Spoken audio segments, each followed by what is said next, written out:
Hello everyone, welcome to Tushala education.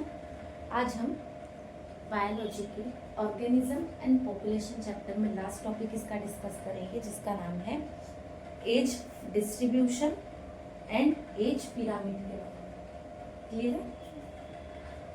देखो, सबसे पहली चीज आती है, हमने पॉपुलेशन लास्ट टाइम डिस्कस किया था कि कोई भी एक स्पीसीज का एक इंडिविजुअल पॉपुलेशन जो होता है एक जगह, वो जिस जियोग्राफिकल एरिया में होता है उसके बारे में हमने डिस्कस किया था कि जितने individuals of the same species in particular geographical area, उसको हम क्या बोलेंगे? पॉपुलेशन। तो सेम पॉपुलेशन को किस क्राइटेरिया पे मेनली हम डिस्ट्रीब्यूट करते हैं? सबसे पहला डिस्ट्रीब्यूशन का जो क्राइटेरिया आता है वो आता है हमारा एज। ठीक है, क्या है age distribution? The portion of individual in different age group in a population at a given time. मतलब किसी भी एक पर्टिकुलर एरिया में एक पर्टिकुलर टाइम में अलग अलग एज के डिफरेंट एज के इंडिविजुअल्स प्रेजेंट होंगे।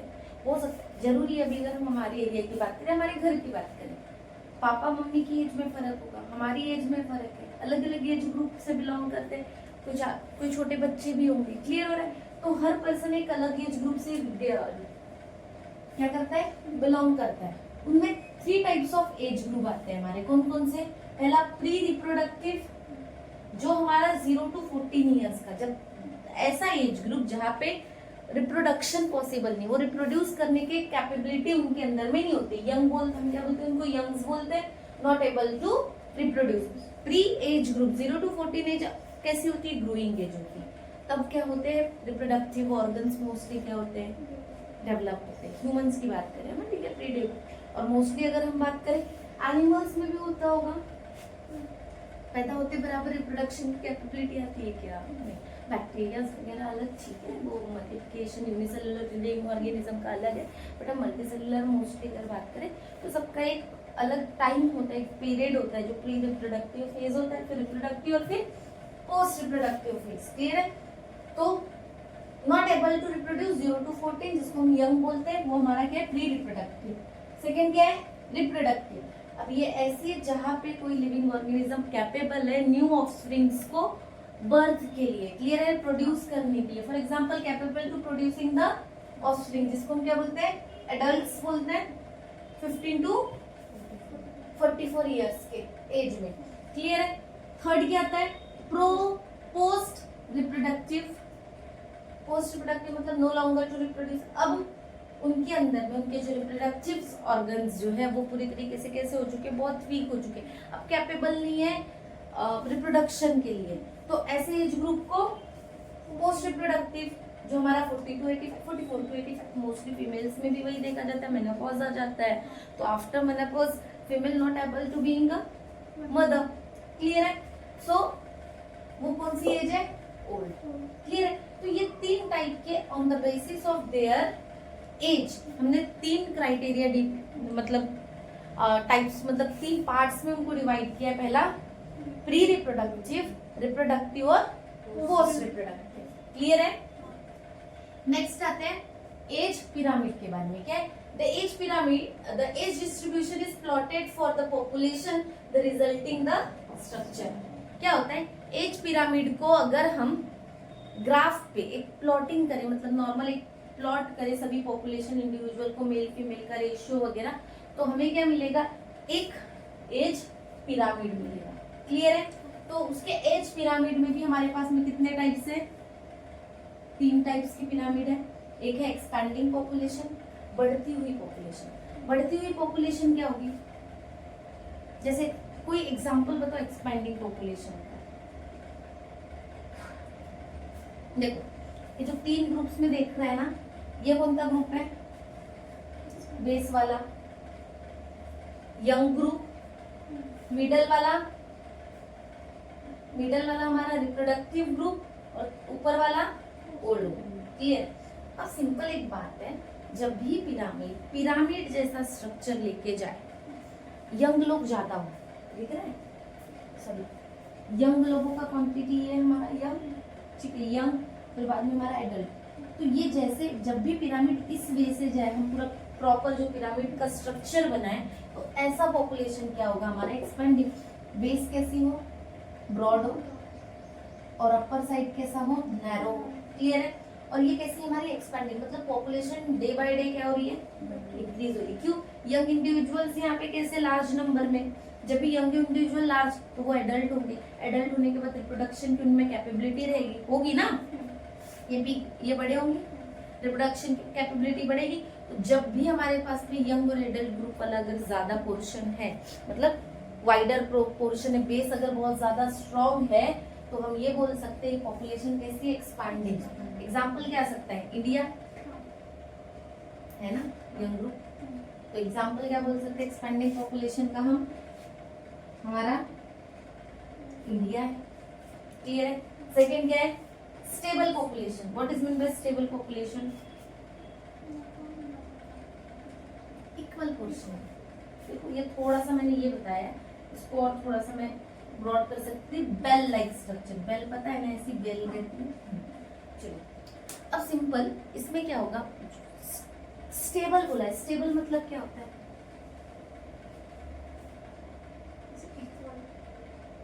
क्या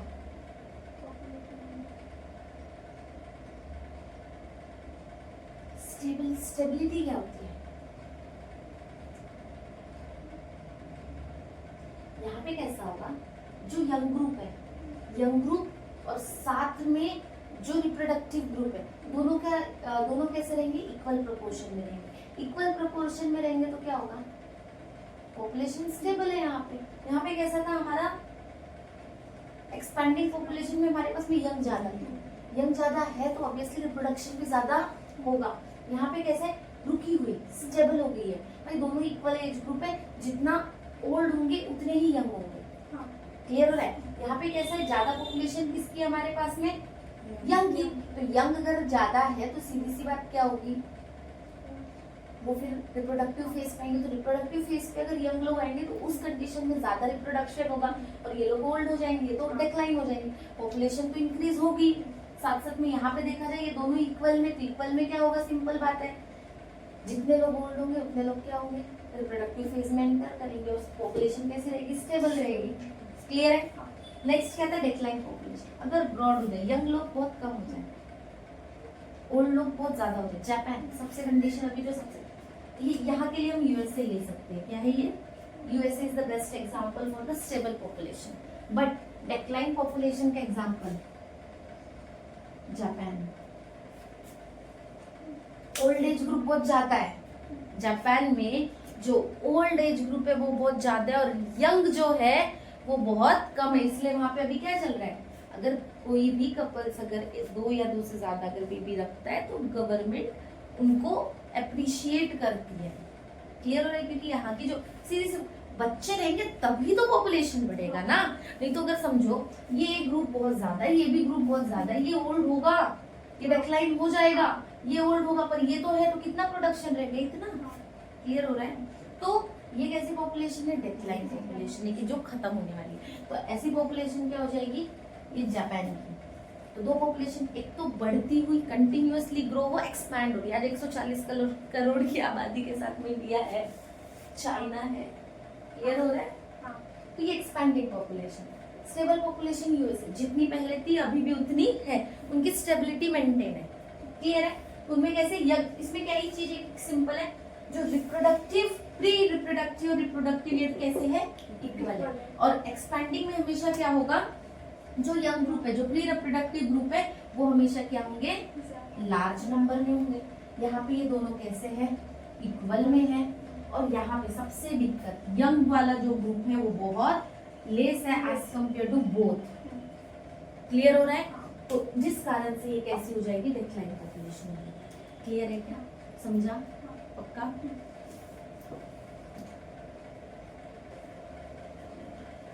नेक्स्ट आते हैं पॉपुलेशन ग्रोथ। अब देखो, एक था, अब हमने क्या किया, पहले तो हमने शुरुआत कहाँ से की थी, पॉपुलेशन से। पॉपुलेशन क्या होता है, पॉपुलेशन किस तरीके से इंक्रीज वगैरह, फैक्टर्स क्या क्या इफेक्ट करते हैं, वो सब चीजें हमने देखा। देन आफ्टर दैट हमने क्या डिस्कस किया, पॉपुलेशन को हमने हर फैक्टर्स देखे, like natality, mortality, immigration, emigration, clear है, सभी देखा था। अगर मैं आपसे एक क्वेश्चन पूछूं, हमने क्या क्या देखा था, सबसे पहले देखा था नाटैलिटी, फिर देखा था मोर्टेलिटी, फिर देखा था इमाइग्रेशन और एक देखा था इमाइग्रेशन। मुझे एक बात बताओ, जब भी नाटैलिटी बर्थ बढ़ेगी तो पॉपुलेशन इंक्रीज होगा कि डिक्रीज? पक्का। जब भी डेथ होगी पॉपुलेशन, इमाइग्रेशन, इमाइग्रेशन मतलब बाहर से आते हैं। अर्पिता, ई और इन में क्या फर्क है? आई, इन माइग्रेशन, इन माइग्रेशन, इन हो रहे मतलब आ रहे हैं तो क्या होगा पॉपुलेशन, अगर जा रहे हैं तो इतना डन है? पक्का, इसमें कोई डाउट? ये 4 फैक्टर है जिसपे हमारी पॉपुलेशन की ग्रोथ डिपेंड करती है। ठीक है, पहला इंक्रीज और decrease in size of population at A time, it means population growth, मतलब या पॉपुलेशन इंक्रीज होगा या पॉपुलेशन डिक्रीज होगा। ठीक है, उसी को हम क्या बोलते हैं, पॉपुलेशन ग्रोथ। अगर इंक्रीज हुआ तो भी ग्रोथ में पॉपुलेशन ग्रोथ में आएगा, डिक्रीज होगा तो भी population growth at A time की।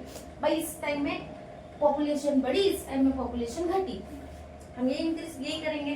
तो उसके लिए एक सिंपल फॉर्मूला आता है, net population size equals to birth, जो इंक्रीज हो रहा है माइनस डिक्रीज। इंक्रीज क्या क्या हुआ था, आई और एन, तो एन प्लस आई माइनस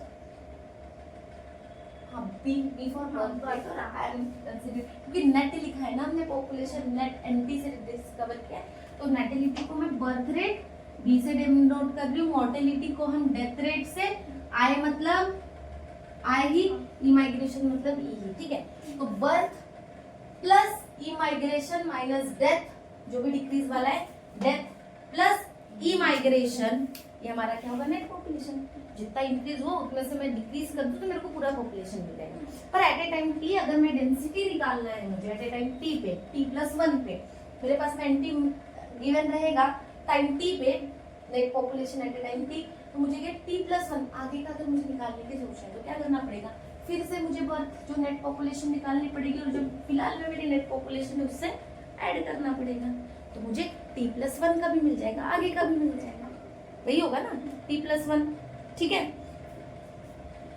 अब depend on that growth curve को, मतलब पॉपुलेशन ग्रोथ को 2 टाइप के कर्व से एक्सप्लेन किया। पहला, या तो एक ऐसी, देखो 2 कंडीशन हो सकती है, नेचर में भरमार है रिसोर्सेस, अनलिमिटेड रिसोर्सेस है, नो। अब मुझे एक बात बताओ, अगर मेरे पास फॉर एग्जांपल इस रूम में 10 लोग बैठे हैं और 10 लोगों के लिए सफिशिएंट से ज्यादा, अगर मैं बात करी 56 भोग वाली थाली 10 की जगह 20 है, रिसोर्स कैसा हो गया, अनलिमिटेड है, तो ग्रोथ कैसी होगी। एक कंडीशन ऐसी रहेगी कि रिसोर्सेज लिमिटेड है, 10 लोग हैं और खाने की थाली 2 है, अब सस्टेन कौन करेगा, जितनी नेचर की कैपेसिटी है फुलफिल करने की फिलहाल में, और जो अडेप्ट करेगा वही सरवाइव करेगा, नहीं तो कंपटीशन इंक्रीज होगा और कंपटीशन में जो जीतेगा वही सस्टेन करेगा लाइफ में। क्लियर हो रहा है क्या? चलो, तो ये दोनों कंडीशन पे हमें देखना है। सबसे पहला देखते हैं एक्सपोनेंशियल ग्रोथ। भाई अनलिमिटेड सोर्स ऑफ रिसोर्सेस है हमारे पास में, बहुत सारे रिसोर्सेस, क्लियर है, तो उस कंडीशन पे क्या होगा, ग्रोथ होना स्टार्ट होगी, कंटिन्यू इंक्रीज होगी, जो ग्राफ बनेगा वो जाएगा जे शेप, मतलब इस तरीके से जा रहा है, नहीं ऐसा, यहाँ से शुरू हुआ कंटिन्यू ग्रो होता है, क्या आएगा उसका, हमने टाइम और पॉपुलेशन से, मतलब पॉपुलेशन कंटिन्यू इंक्रीज हो रही है क्योंकि रिसोर्सेस ही बहुत सारे हैं भाई। ठीक है, फॉर्मूला क्या जाएगा, dn/dt equals to rn, r is intrinsic growth, अंदर इंटरनल ग्रोथ, नेचर की इंक्रीजिंग, और n is a population size. Clear हो रहा है, तो dn/dt पे डिपेंड करेगा। ठीक है, डन है यहाँ पे। पर इसके लिए एग्जांपल, अगर मैंने कल्चर मीडिया में बैक्टीरियल ग्रोथ के लिए रखा, भाई बैक्टीरिया के पास में जब बहुत सारा कल्चर मीडिया होता है तो अनलिमिटेड ग्रो करता है। जब उसके पास, देखो हमने देखा है अगर ग्रोथ मीडियम ना डालो तो बैक्टीरिया ग्रो होगा क्या, कल्चर मीडिया हम जो बनाते हैं, कल्चर मीडिया हमने ऑलरेडी उसको न्यूट्रिशन दे देते हैं, एगार ग्रोथ वगैरह सब डाल के, उसको पता है मेरे पास में बहुत न्यूट्रिशन है, तो मैं कितना भी चाहे अनलिमिटेड ग्रोथ कर सकता हूँ। तो this is the exponential growth. ठीक है, नेक्स्ट आता है लॉजिस्टिक ग्रोथ। अब इसमें कैसे होता है, जो ग्राफ बनेगा वो पहले देख लो, वो बन रहा है एस शेप। कैसा बन रहा है, पहले क्या होगा, ग्रोथ होना स्टार्ट होगा, एक जगह पे एक्सपोनेंशियल बढ़ेगा और एक जगह पे जाके स्टेशन रुक जाएगा। देखो ना, यहाँ से ग्रोथ करना स्टार्ट किया ना, एक्सपोनेंशियल हुआ, यहाँ पे क्या हुआ, धीरे लॉन्ग फेज पे था, धीरे धीरे धीरे धीरे इंक्रीज, और एक जगह पे जाके स्टेशनरी रुक गया बेचारा। अब ये क्यों, सोर्सेस लिमिटेड नहीं है, कंपटीशन होगा, जो कंपटीशन में सस्टेन करेगा वही जीतेगा। पर इसके लिए हमें जो मेन लगता है वो लगता है कैरिंग कैपेसिटी। ये नेचर के पास में क्या होगी कैरिंग कैपेसिटी? कैरिंग कैपेसिटी ऐसी कैपेसिटी जो नेचर के पास में जितना रिसोर्सेस है वो उतने लोगों को ही उतने में फीड कर सकती है। और जब भी कैरिंग कैपेसिटी की बात आएगी और लिमिटेड रिसोर्सेज की बात आएगी, तब भी हम कैरिंग कैपेसिटी को डिस्कस करेंगे। फॉर्मूला क्या जाएगा, dn/dt Rn k - n upon k। Carrying capacity में से पॉपुलेशन को माइनस करो अपॉन k। ये हमारा फॉर्मूला जाएगा किसके लिए, लॉजिस्टिक ग्रोथ निकालने के लिए। बट सबसे पहली चीज मेरे को बोलना है इसमें, अब ये कैरिंग कैपेसिटी क्या है, देखो पॉन्ड है, ठीक है, पॉन्ड में उतनी ही फिशेस रहेगी, उतनी ही फिशेस लाइफ कर सकती रह सकती है जितना उसके पास में ऑक्सीजन है और न्यूट्रिशन है। ऑक्सीजन और न्यूट्रिशन से ज्यादा क्या उस पॉन्ड के पास में कैपेसिटी है कि अदर देन लिविंग ऑर्गेनिज्म को, अदर देन फिशेस को अपने अंदर रख सके? नहीं रख सकता ना। तो दिस इज वही नेचर की कैपेसिटी जो जितने लोगों को सस्टेन कर सके। तो this is a carrying capacity. Clear हुआ क्या? याद रहेगा। लॉजिस्टिक ग्रोथ में कंपटीशन आप याद रखोगे, इसमें कंपटीशन होगा, यहाँ कंपटीशन है भैया, मुझे पता नहीं, जब भी रिसोर्सेज ज्यादा होंगे कंपटीशन नहीं होता। पहले शुरुआत में जब पॉपुलेशन बहुत थोड़ी कम थी, हमारे पास में प्रोडक्शन भी था, पर एक समय ऐसा भी, अभी तो लिमिटेड रिसोर्सेज है हमारे पास में, बट एक टाइम तो ऐसा भी जहाँ पे सोर्सेज ही नहीं है, तो ज्यादा से ज्यादा क्या हो जाएगा, कंपटीशन बढ़ जाएगा। सोर्सेस ज्यादा हो जाएंगे तो कंपटीशन फिर से रिड्यूस हो जाएगा। और हमें तो पता है सर्वाइवल ऑफ फिटेस्ट, जो एडजस्ट किया, जिसको मिला, जिसने कंपटीशन विन किया वो जीएगा। क्लियर है? डन है। ग्रोथ कैसी होगी याद रहेगा, लॉजिस्टिक और एक्सपोनेंशियल।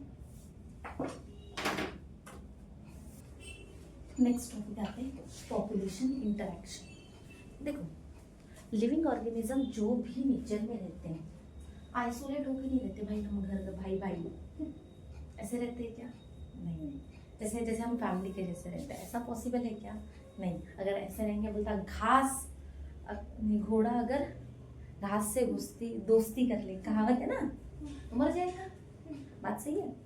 तो सेम वही चीज यहाँ पे भी है कि कोई भी एक दूसरे के साथ में आइसोलेट होके नहीं रहता, इंटरैक्ट करता है। अब इंटरैक्शन के अलग अलग वे हो सकते हैं।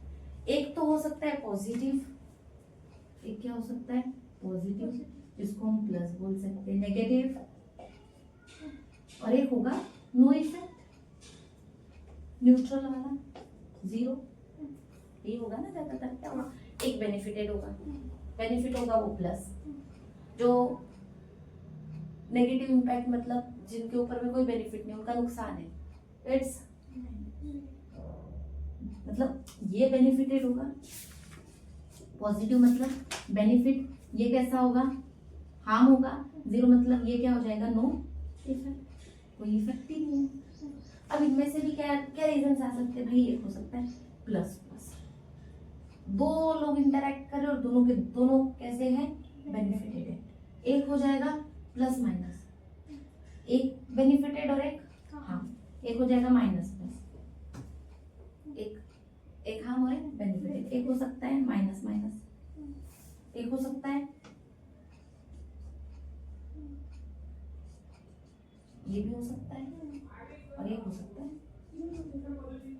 भाई किसी को इफेक्ट नहीं हो रहा है, ठीक है, जीरो जीरो तो ठीक है। ये इंटरैक्शन हमें देखने को मिल सकता है भाई, दोनों को पॉजिटिव मतलब दोनों को बेनिफिट हो रहा है, दोनों को बेनिफिट नहीं हो रहा है, ठीक है, दोनों को बेनिफिट हो रहा है और दोनों को बेनिफिट नहीं हो रहा है, एक को बेनिफिट हो रहा है एक को नहीं हो रहा है, एक को हार्म हो रहा है पर एक को इफेक्ट ही नहीं पड़ रहा है, एक को बेनिफिट हो रहा है एक को कोई इफेक्ट ही नहीं हो रहा है, ऐसा भी हो सकता है। तो इसी टाइप के हमें क्या देखने को मिलेंगे, इंटरेक्शन देखने को मिलेंगे। तो सबसे पहला इंटरेक्शन आता है हमारा प्रीडेशन। क्या आता है? प्रीडेशन। क्या होता है प्रीडेशन? एक स्पीसीज रहती जो क्या करती, हम प्रीडेशन के बारे में देखते हैं फिलहाल में। किसके बारे में? प्रीडेशन। कैसा है ये? प्लस माइनस वाला। कैसा है? प्लस माइनस वाला। अब ये प्रीडेशन क्या बोलता है? हमारे पास में एक प्रीडेटर होता है और एक होता है प्रे। प्रेडेटर क्या करता है? ये प्रे को मार के खा जाता है। एग्जाम्पल, प्रेडेटर मेरा टाइगर और ये मेरा डियर।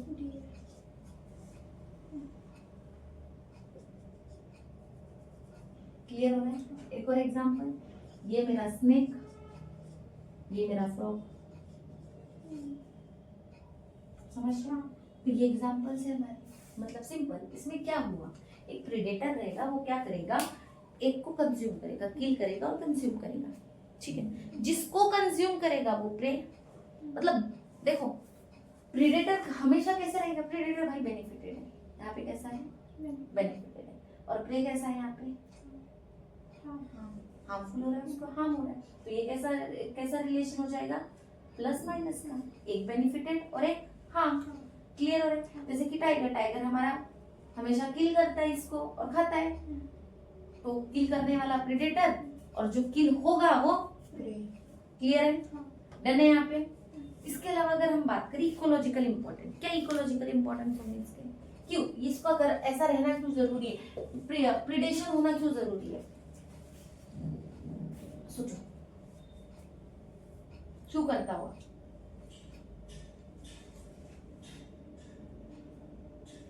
खुद को जिंदा रखने के लिए। ठीक। और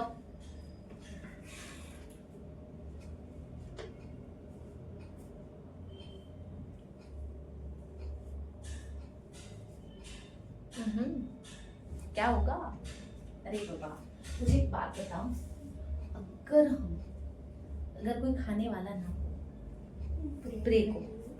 प्रे का पॉपुलेशन इंक्रीज हो जाएगा, ओवर पॉपुलेटेड हो जाएंगे, तो इकोलॉजिकल बैलेंस रहेगा, एनवायरमेंट का बैलेंस रहेगा नहीं। तो ये भी एक इम्पोर्टेंट फैक्टर है। पर अगर मैं बात करूं, प्रे भी तो कुछ ना कुछ करता होगा। नहीं भाई डायरेक्ट जाता होगा, खड़े हो जाता होगा, आ मुझे खा, ऐसा करते हैं क्या? कोई नहीं करता ना। तो अलग अलग डिफेंस मैकेनिज्म भी ये लोग शो करते होंगे खुद को बचाने के लिए। ठीक है, क्या करते होंगे? जैसे कि फ्रॉग को फ्रॉग लिख दिया क्या? ठीक है, फ्रॉग हमें पता है कैमोफ्लेज शो करते हैं, कलर चेंज। वैसे ये क्या नाम है, कैमोफ्लेज और एक चीज शो करता है, कौन है? और क्या बोलते हैं इसको? गिरगिट करता है ना कलर चेंज। कैमोफ्लेज वाली सिचुएशन शो करते हैं। तो ये भी अपने को बचाने के लिए अलग अलग टॉक्सिन्स रिलीज करते हैं। जैसे कि मोनार्क बटरफ्लाई की अगर हम बात करें, मोनार्क बटरफ्लाई को मोस्टली बर्ड्स का प्रे है वो। ठीक है, बर्ड्स प्रीडेटर्स है। तो मोनार्क बटरफ्लाई क्या करती है, जब लार्वल स्टेज में होती है, लार्वा स्टेज में होती है, तो ऐसे विड पे रहती है, जिसकी वजह से क्या होता है, वो विड पे रहने के कारण टॉक्सिन्स मतलब जहरीली चीजों को वो अपने अंदर में लेती है। और इफ ये हार्मफुल किसके लिए भी हो जाएगा? उसके प्रेडेटर के लिए, क्योंकि ऑलरेडी उसके अंदर में ऑलरेडी टॉक्सिक सब्सटेंसेस है। तो ऐसे डिफेंस मैकेनिज्म वो अपने बॉडी में टॉक्सिन्स रिलीज करवाते हैं ताकि फर्दर वो अपने आप को प्रोटेक्ट कर सकते हैं। कैमोफ्लेज, हर फ्रॉग आके खड़ा नहीं हो जाता, आज स्नेक मुझे खा बोलता है क्या? नहीं, वो भी अपने आप को बचाने के लिए मतलब ऐसा कलर का हो जाता है कि मोस्टली पानी वगैरह या फिर ग्रास वगैरह में वो विजिबल नहीं होता। क्लियर है? तो अपने तरफ से भी ये लोग क्या करते हैं, डिफेंस मैकेनिज्म शो करते हैं कि भाई मुझे ही अब डियर जाके खड़ा हो जाता है, भागता ही नहीं, आ रहा है आजा, देख लेंगे, ऐसा तो नहीं कर सकता। क्या करता है, जैसे दिखा भागना शुरू करता है, तो उसका डिफेंस मैकेनिज्म है। फ्रॉग का अपना खुद का डिफेंस मैकेनिज्म है। तो अलग अलग लोग मतलब ये लोग इकोलॉजिकल अलग अलग एक्टिविटीज परफॉर्म करते हैं और साथ साथ में मेंटेन करते हैं किसको? इकोलॉजिकल बैलेंस को, एनवायरमेंटल बैलेंस को। और प्रीडेशन इसीलिए भी इम्पोर्टेंट है ताकि ओवर पॉपुलेशन ऑफ प्रे, अगर देखो स्नेक नहीं रहेगा ना, फ्रॉग बहुत बढ़ जाएगा। ठीक है,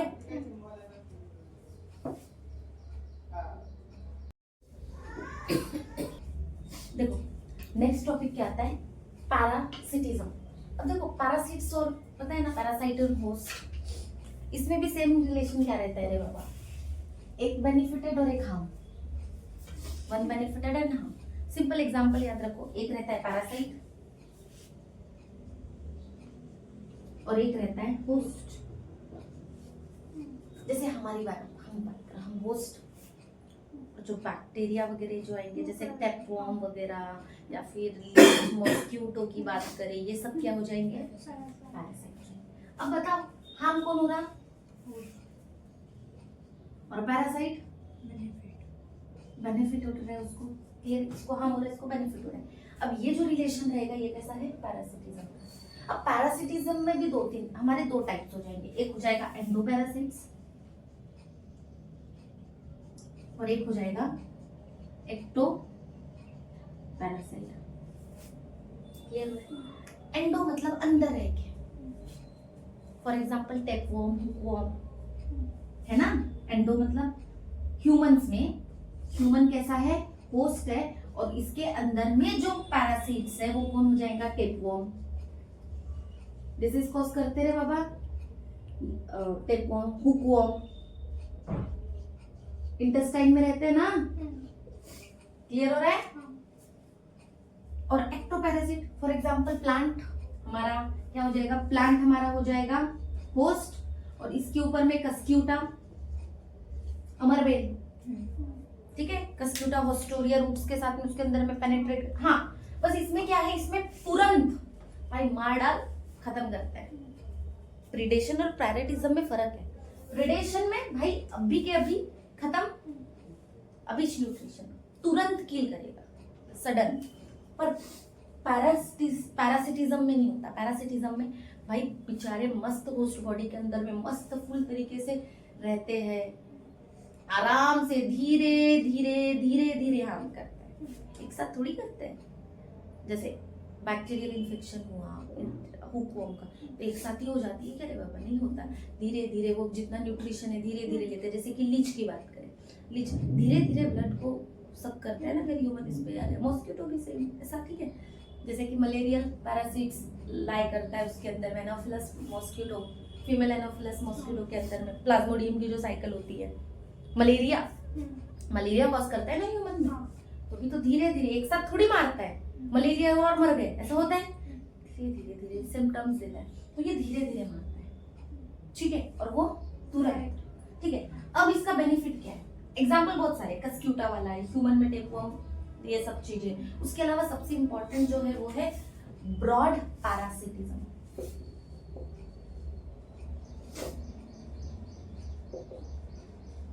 ये क्या है, देखो एक पैरासिट रहेगा बर्ड, क्या करता है, एक रहता है पैरासिट जाके जो ये है ना होस्ट, उसके नेस्ट में जाके एग ले करता है, ठीक है।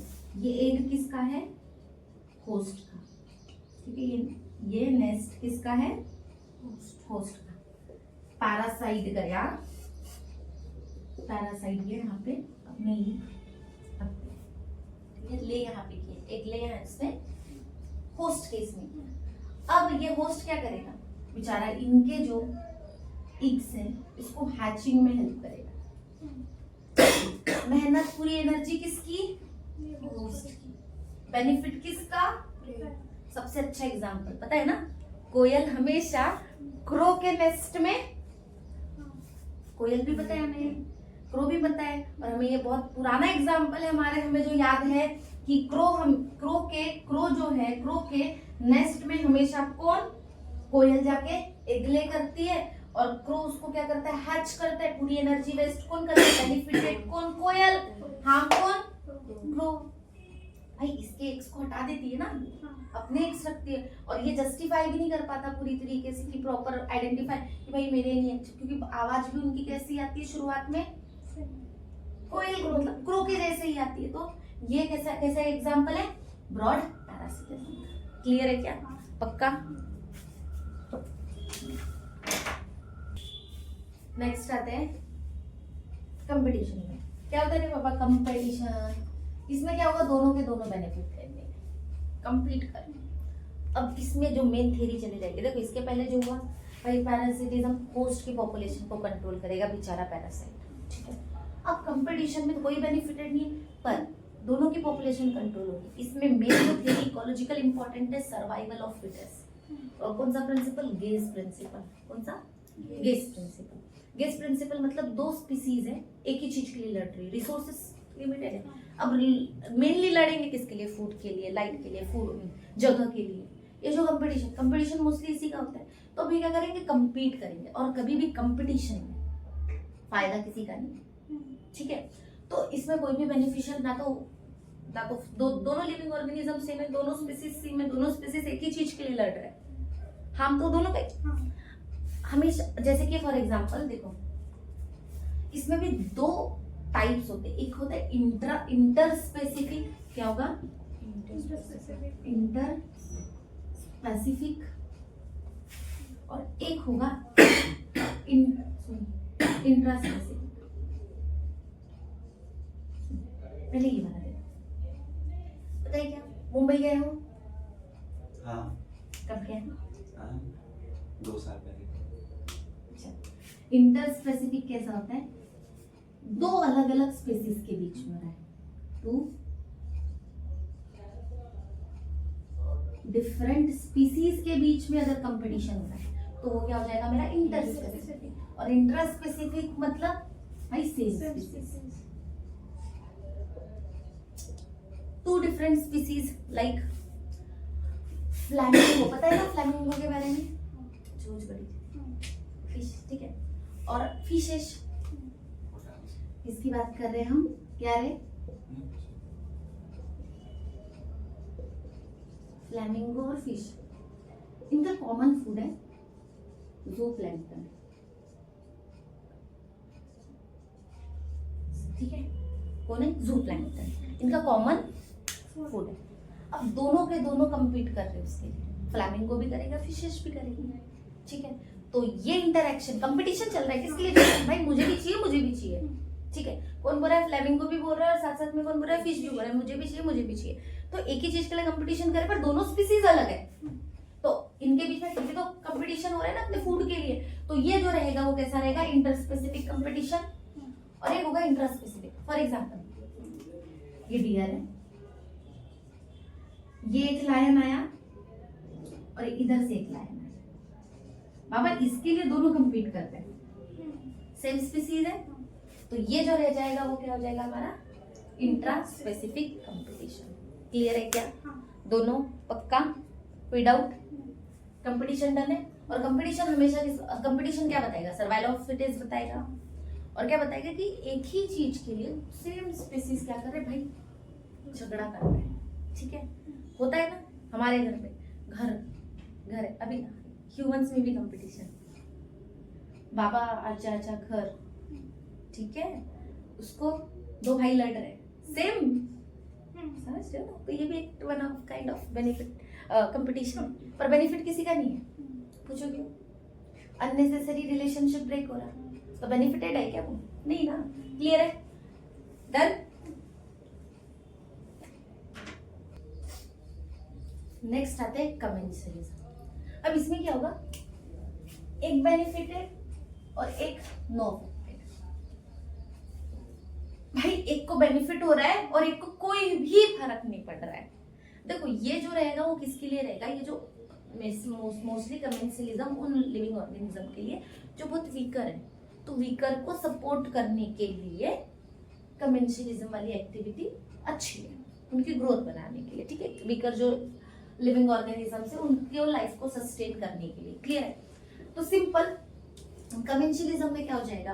देखो ट्री, मैंगो ट्री के ऊपर में ऑर्चिड्स रहते हैं, मैंगो ट्री को कोई फर्क पड़ रहा है? नहीं। बर्नासेल्स वेल के ऊपर में खड़े रह के ट्रैवल करते हुए जाते हैं, ट्रांसपोर्ट करते हुए जाते हैं, वेल को कोई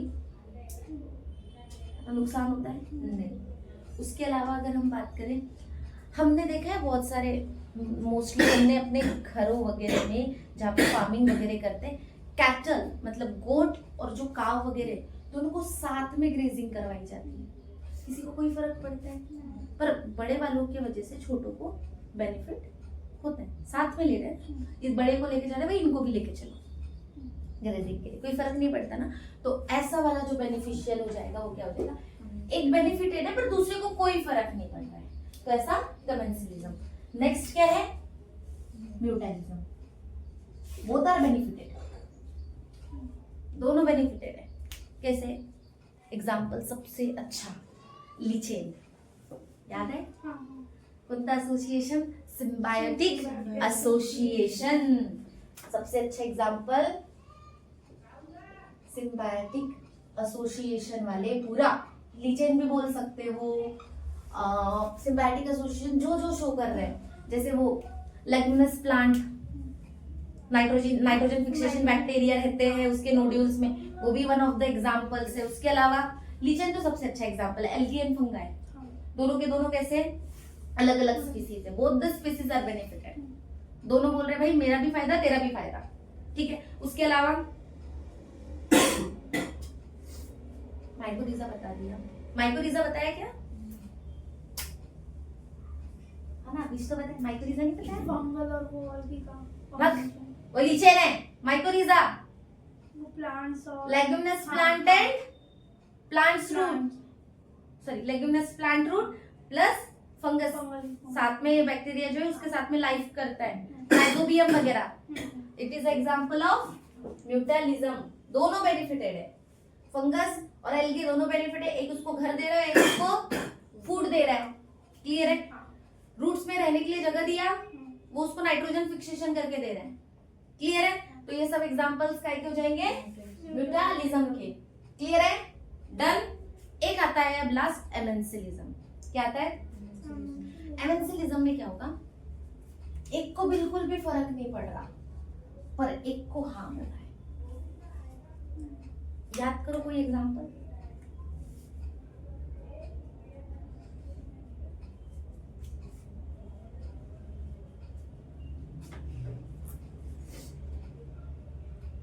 बता दो कोई तो एग्जांपल।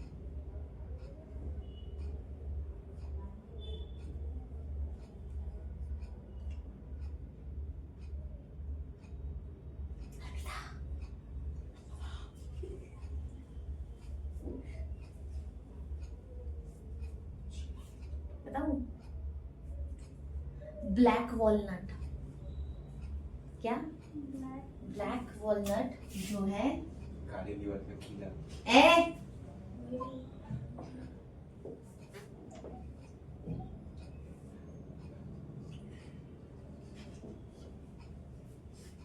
पता है ना क्या होता है, काली दीवार का किला, वॉलनट नहीं पता, दीवार का अखरोट पता है क्या, अखरोट, काली दीवार का खिला। इधर ब्लैक वॉलनट टॉक्सिन्स रिलीज करता है, क्या रिलीज करता है, टॉक्सिन्स रिलीज करता है। अब ये क्या करता है, ये टॉक्सिन्स रिलीज करके ये क्या करते हैं, ये जो टॉक्सिन्स है नियर बाय जितने भी प्लांट्स है, वॉलनट का जो प्लांट है टॉक्सिन रिलीज करता है, तो नियर बाय के जितने भी उसके प्लांट है वो क्या हो जाते हैं, ग्रोथ नहीं कर पाते, ठीक हो जाते हैं, खत्म हो जाते हैं। तो सीधी सी बात है, ये तो बेनिफिटेड है पर आजू बाजू के लोग,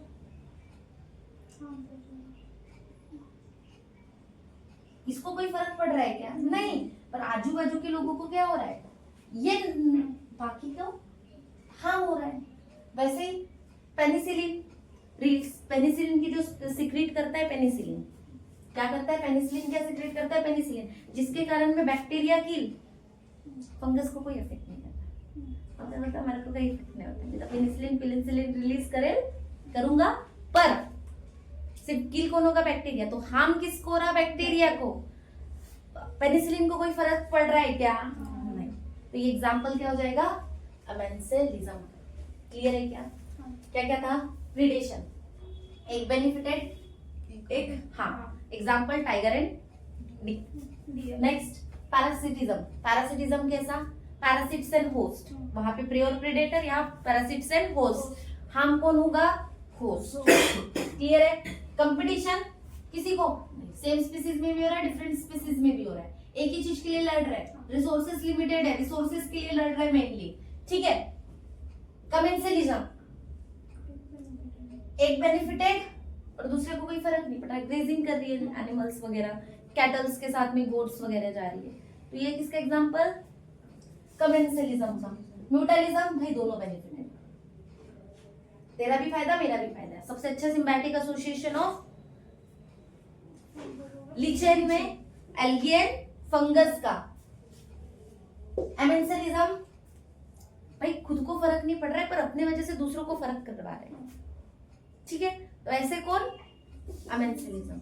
क्लियर है, पक्का। यहाँ पे आपका पूरा का पूरा ऑर्गेनिज्म एंड पॉपुलेशन चैप्टर क्या होता है, खत्म होता है। Thank you so much.